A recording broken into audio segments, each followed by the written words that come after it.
Të gjithë ne e kemi njohurim Zot Simonin. Kush më shumë e kush më pak. Dikush duke jetuar me te një jetë të tanë, e dikush duke bërë pak udhë me te.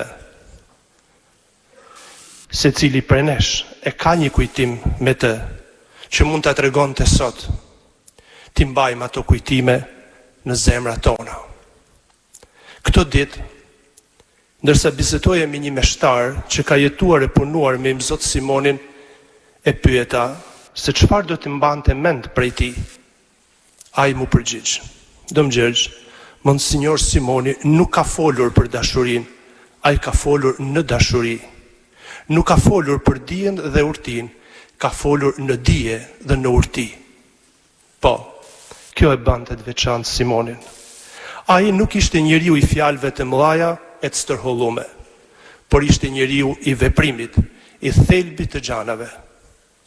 U shkonte gjanave drejt e në esencë, sikur i vinin nga brendia më e brendshme jetës tij, nga ajo pjesë që Majster Eckhart e quante pjesa më e thellë e jona.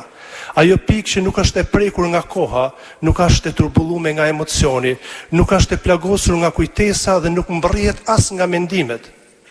Është një pikë e padukshme, e heshtur, por reale, sikurse flaka që digjet pa u konsumuar.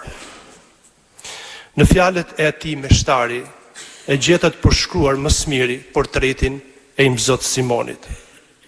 Ai i jetonte gjërat, më shumë se sa i thoshte ato. Kishte të theksuar empatin, e nevojshme për të qenë një bari i mirë.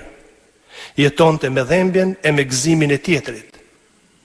E këtë e tregonte sa herë shihet duke luajtur me trit, duke ecur në bicikletë me to, duke qëndruar mes njerëzve me aftësi ndryshe, duke u kujdesur për të varfrit, duke kaluar kohën me fëmijët.